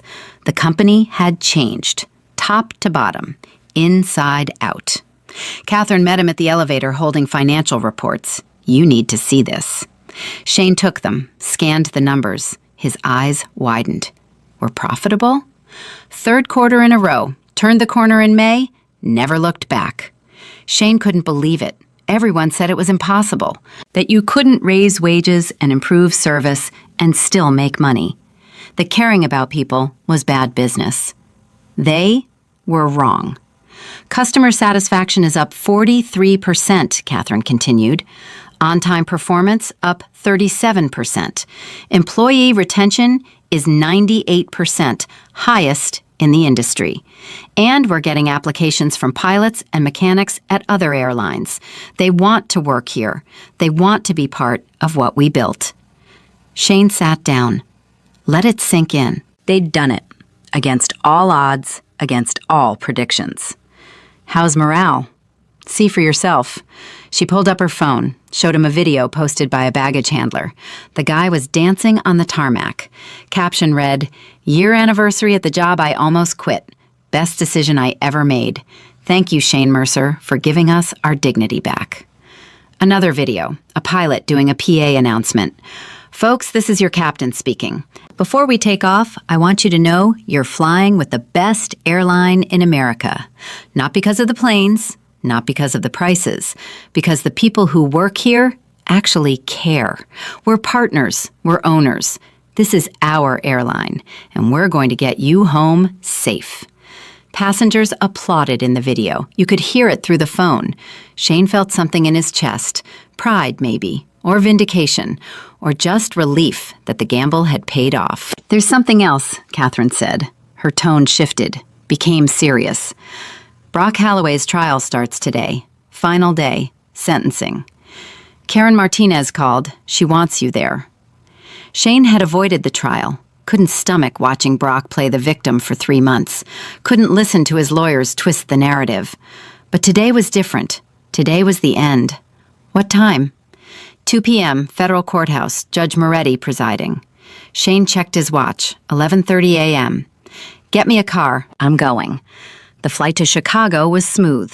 Shane sat in first class, seat 1A, his seat, where it all started. He looked out the window and thought about that day, about Brock's fists, about the blood, about the choice he made to not fight back. Best decision of his life. They landed at O'Hare at 1:45, rushed to the courthouse, arrived at 1:58. The courtroom was packed, every seat filled. Shane slipped in the back. Nobody noticed him at first. Judge Moretti entered. Everyone stood. The judge looked older, more tired. 3 months of this trial had aged him. "Please be seated. We're here for sentencing in United States versus Brock Halloway. The jury has found the defendant guilty on all counts. Before I impose sentence, does the prosecution wish to present victim impact statements?" Karen Martinez stood. Yes, Your Honor, we have 3. Sarah Jenkins went first. She walked to the podium, hands shaking, but her voice was strong. My name is Sarah Jenkins. I was the flight attendant Brock Holloway assaulted. He threw me into a galley cart. I hit my head, had a concussion, couldn't work for 6 weeks. But the physical injury wasn't the worst part. She paused, composed herself. The worst part was the fear. Fear of going back to work. Fear of passengers. Fear of men who think they can treat service workers like garbage. I almost quit. Almost gave up the job I loved because one man decided I didn't matter.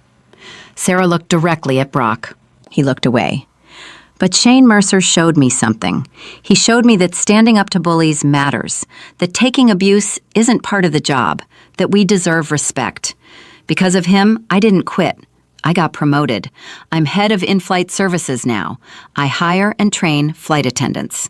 And I tell every single one of them the same thing. You matter. Your safety matters.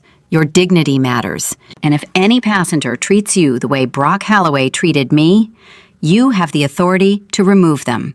No more abuse, no more silence. She stepped down. Captain Anderson went next. Older, gray hair, steady voice. I'm Captain David Anderson. I've been flying for 34 years. I've seen a lot. Bad weather, mechanical issues, difficult passengers. But I've never seen anything like what Brock Holloway did that day. His voice hardened. He didn't just assault Shane Mercer. He didn't just attack Sarah. He assaulted me, a captain, shoved me into the cockpit door. Why? Because I tried to stop him from beating a man to death. He had no respect for authority, no respect for the law, no respect for human life. He's dangerous. He belongs in prison. The courtroom was silent, heavy. The third statement was unexpected. A woman Shane didn't recognize walked to the podium. 50s, professional, composed. My name is Jennifer Holloway. I'm Brock's wife, ex-wife now. Divorce was finalized last month. Brock's head snapped up, stared at her. I'm here to tell you who Brock really is. Not the man his lawyers presented. Not the man who cried on the stand and claimed he had too much to drink and made a mistake. The real Brock. Her voice was ice cold. Brock has been abusive for 20 years, verbally, emotionally, sometimes physically.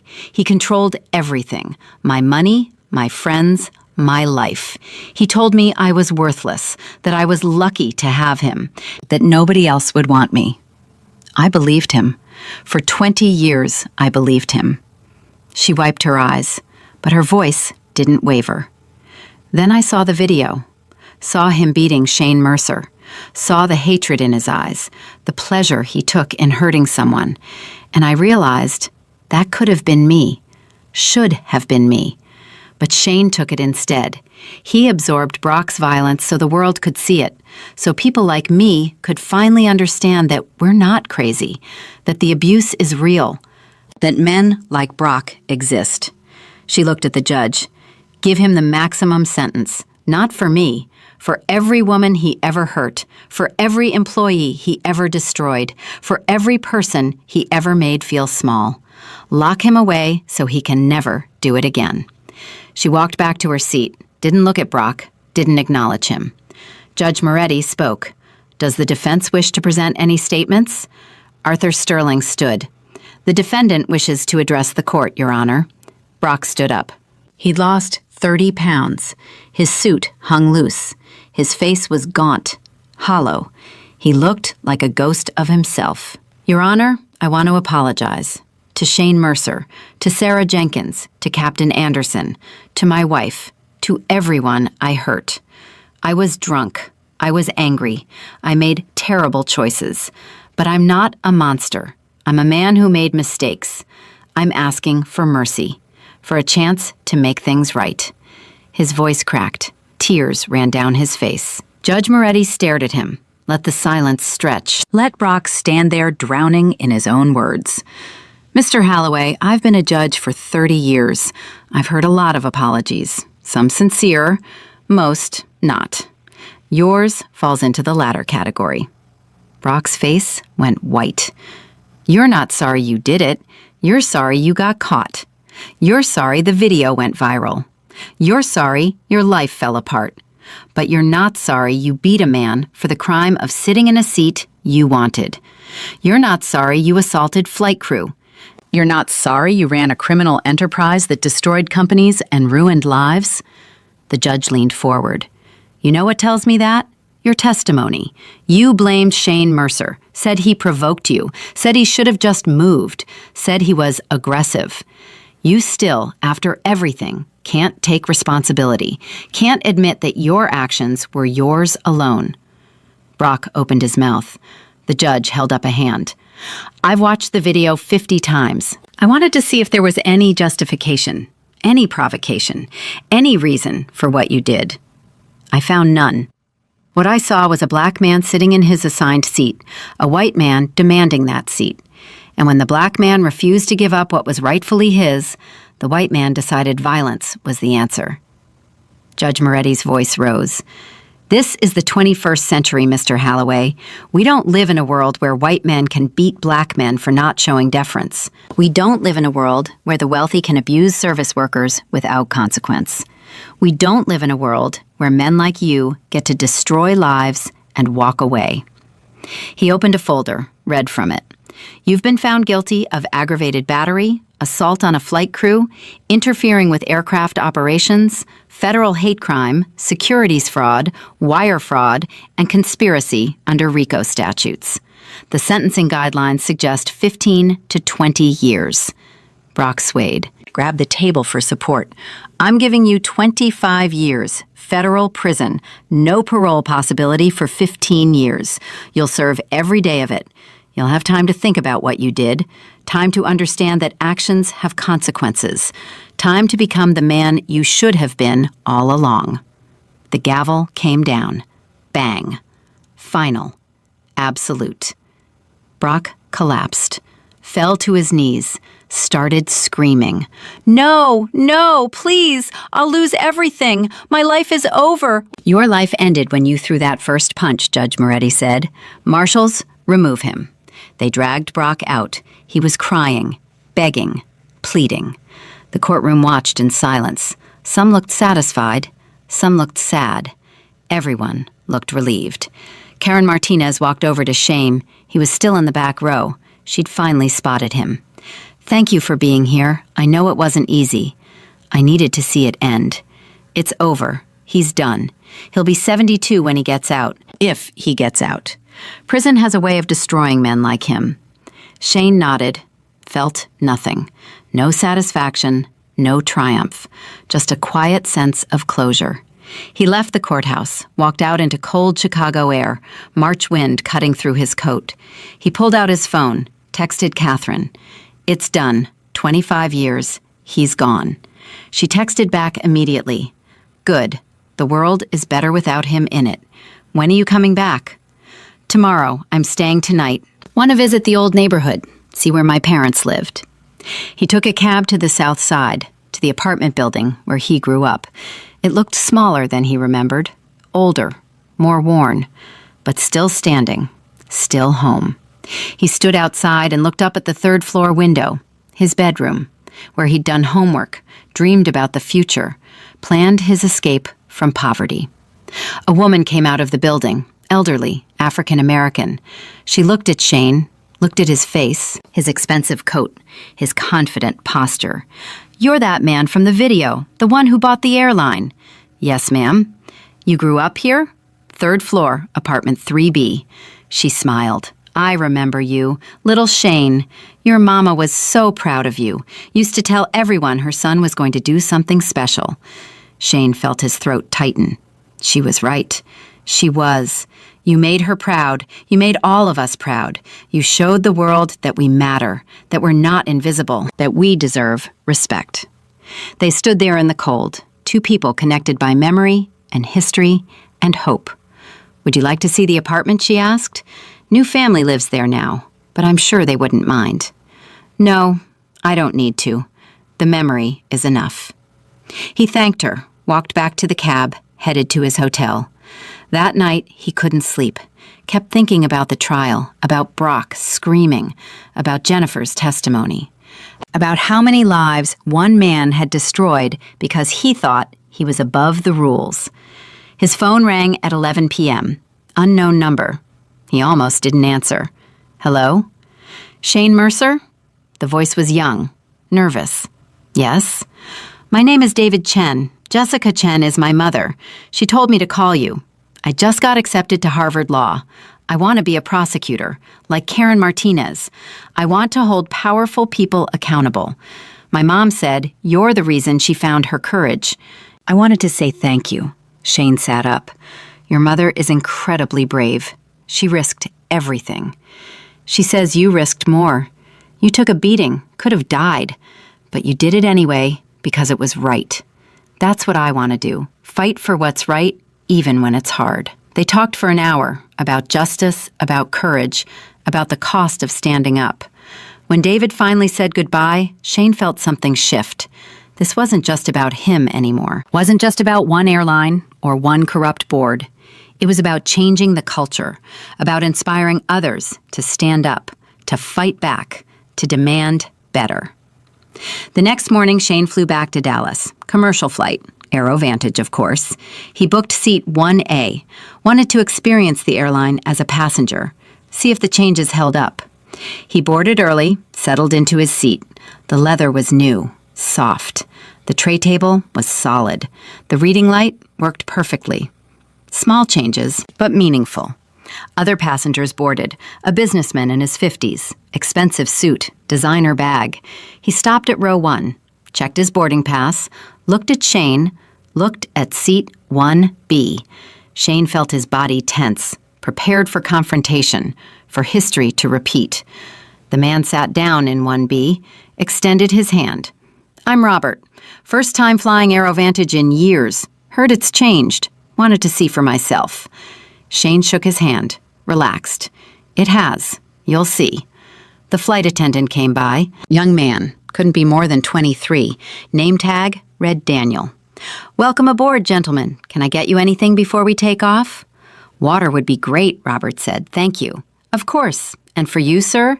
Daniel looked at Shane. Same. Water. Thank you, Daniel. Daniel brought the waters, smiled genuinely, moved with confidence, pride in his work. Halfway through the flight, Shane overheard a conversation behind him. Row 3. A woman was snapping at Daniel. This coffee is cold. I want a fresh cup. Now. Daniel's voice was calm, professional. I apologize, ma'am. Let me get you a fresh one right away. You should have gotten it right the first time. What kind of service is this? I paid good money for this seat. Shane started to turn around, to intervene, but Daniel handled it. Ma'am, I understand you're disappointed. I'm happy to replace your coffee, but I need you to speak to me respectfully. I'm here to help you, but I'm not here to be abused. Silence. Shocked silence. The woman stammered, I wasn't abusing you. I was just... You were speaking to me like I'm not a person, like my feelings don't matter. They do. So I'm going to get you that coffee, and you're going to say thank you, and we're going to treat each other with basic human dignity. Deal? The woman was quiet for a moment. Then, deal. I'm sorry. That was rude. Thank you for the coffee. You're welcome. Daniel walked past Shane, winked at him. Shane smiled. The culture had changed. The employees were empowered. They had authority. They had dignity.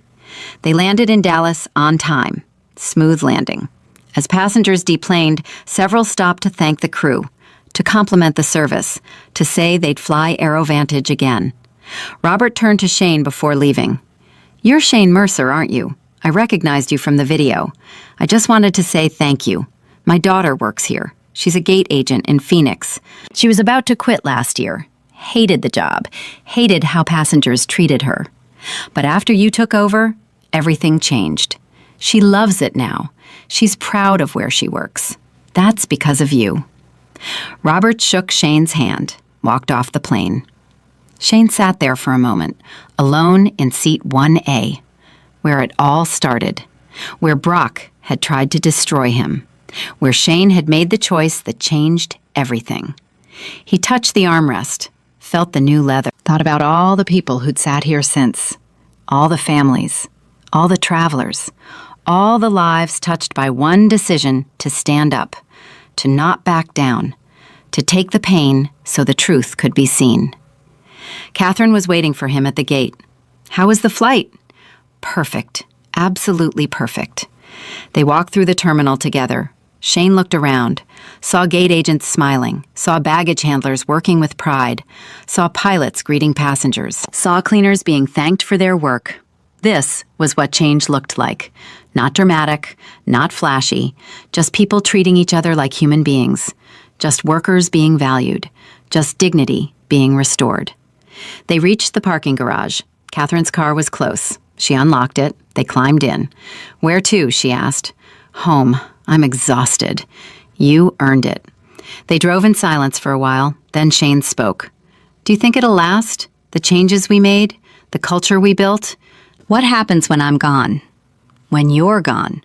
Will the next CEO care? Or will they strip it all away, go back to the old ways?" Catherine thought about it. The employees own 40%. They have a voice. They have power. They won't let anyone destroy what we built. This isn't your company anymore, Shane. It's theirs. That's why it'll last. Shane nodded. She was right. He'd given the airline back to the people who made it run. They'd protect it. They'd fight for it. They'd keep it alive. His phone buzzed. Text from Sarah Jenkins. "Just got off a flight. Passenger tried to bully one of my flight attendants. The crew removed him. The other passengers applauded. This is what you built. Thank you." Another text from Marcus Jr. "My son is 8 years old. He wants to work for AeroVantage someday because his grandpa does and his dad does, and it's a good company. You gave us that. You gave us pride." Another text from a number he didn't recognize. "Mr. Mercer, I don't know if you remember me. I'm the Marine who helped restrain Brock Halloway, Corporal Davis. I just got hired as an air marshal. I requested AeroVantage flights exclusively. I want to protect the people who stood up for what's right. Thank you for your courage." Shane read them all, felt the weight of what he'd started. The ripples spreading, the lives changed, the culture shifted. He thought about his mother, about his father, about all the people who'd suffered in silence, who'd been told they didn't matter, who'd been treated like furniture. They mattered. They always mattered. He'd just made sure the world finally saw it. When he got home, Shane poured himself a drink, sat on his balcony, looked out at the Dallas skyline. The AeroVantage logo glowed on the headquarters building. His building. His company. His responsibility. No. Not his. Theirs. He raised his glass to the sky, to his mother, to his father, to everyone who'd ever been knocked down and got back up. "I did it," he whispered. "I made it right." 1 year later meant 2 years since that day on the plane, since Brock's fists, since Protocol Zero, since everything changed. Shane Mercer had proven that doing the right thing wasn't just moral, it was profitable. That caring about people created value. That dignity and respect weren't luxuries, they were foundations. Other airlines were watching. Some were changing, raising wages, improving treatment, following the AeroVantage model. The industry was shifting, slowly, but shifting. And it all started because one man refused to give up his seat. Because one man took a beating. Because one man chose courage over comfort. In a world full of Brock Halloways, Shane Mercer showed everyone what real power looks like. Not the power to destroy, the power to build. Not the power to take, the power to give. Not the power to humiliate, the power to uplift. He took the punches so others wouldn't have to. He stood his ground so others could stand theirs. He changed one company and inspired a movement. Because sometimes the bravest thing you can do is refuse to fight back. Sometimes the strongest thing you can do is endure. Sometimes the most powerful thing you can do is stand up and say, "I matter. We matter. And we deserve better." Shane Mercer took a beating in Seat 1A and turned it into a revolution. He showed the world that one person, one moment, one choice can change everything. And he proved that when you stand up for what's right, even when it hurts, even when it costs you, even when the whole world is watching, you don't just